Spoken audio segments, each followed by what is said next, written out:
शिवलिंग के रूप में भगवान शिव जहां भी विराजमान हुए वहां प्रसिद्ध तीर्थ स्थलों के रूप में जाने जाते हैं।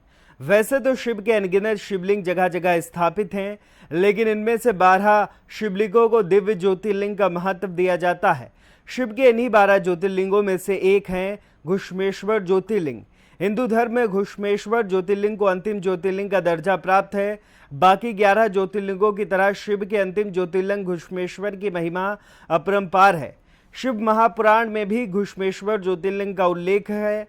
मान्यता है कि घुश्मेश्वर में आकर शिव के इस स्वरूप के दर्शन से सभी तरह की मनोकामनाओं की पूर्ति होती है। आइए जानते हैं इस अंतिम ज्योतिर्लिंग की कहानी और यहाँ की खास बातें।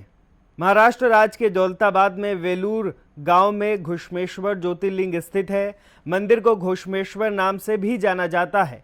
यह मंदिर अजंता और एलोरा की गुफाओं के निकट स्थित है। यह शिवलिंग की अपार भक्त रही घुश्मा की भक्ति का स्वरूप है। उसी के नाम पर इस शिवलिंग का नाम घुश्मेश्वर पड़ा था। मान्यता है कि इस मंदिर का अंतिम जीर्णोद्धार 18वीं शताब्दी के इंदौर की महारानी पुण्य श्लोका देवी अहिल्याबाई होलकर ने करवाया था। शहर के शोर शराबे से दूर स्थित यह मंदिर शक्ति एवं सादगी से परिपूर्ण माना जाता है। हर साल देश विदेशों से लोग यहां दर्शन के लिए आते हैं तथा आत्मिक शांति प्राप्त करते हैं। इस ज्योतिर्लिंग के बारे में एक पौराणिक कथा प्रचलित है, जो कि इस प्रकार है। दक्षिण देश में देवगिरी पर्वत के पास सुधर्मा नाम का ब्राह्मण अपनी पत्नी स्वदेहा के साथ निवास करता था।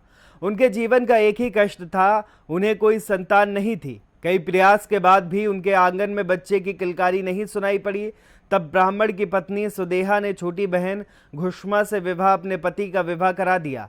घुश्मा भगवान शिव की परम भक्त थी। वो प्रतिदिन 100 पार्थिव शिव बनाकर पूरी भक्ति और निष्ठा से पूजा करती थी और फिर एक तालाब में उन्हें विसर्जित करती थी। उस पर भोलेनाथ की महान कृपा थी। समय के साथ उसने एक पुत्र को जन्म दिया। बच्चे के आने से घर में खुशी और उल्लास का माहौल छा गया। लेकिन घुश्मा से मिली खुशी उसकी बड़ी बहन सुदेहा को रास न आई और वो उससे जलने लगी। उसका पुत्र सुदेहा को खटकने लगा और एक रात अवसर पाकर सुदेहा ने उसके पुत्र की हत्या करके उसी तालाब में फेंक दिया। शिव की कृपा से जीवित हुआ पुत्र इस घटना से पूरे परिवार में मातम छा गया। सब विलाप करने लगे, लेकिन शिव भक्त घुश्मा को अपनी भक्ति पर पूर्ण विश्वास था कि वो बिना किसी दुख विलाप के रोज की तरह उसी तालाब में 100 शिवलिंगों की पूजा कर रही थी। इतने में उसे तालाब से ही अपना पुत्र वापस आता दिखा। ये सब भगवान शिव की महिमा थी कि घुश्मा ने अपने मृत पुत्र को फिर से जीवित पाया। उसी समय शिव वहां प्रकट होकर घुश्मा को दर्शन देते हैं। भगवान उसकी बहन को दंड देना चाहते थे, लेकिन घुश्मा अपने अच्छे आचरण के कारण भगवान से अपने बहन को क्षमा करने की विनती करती है।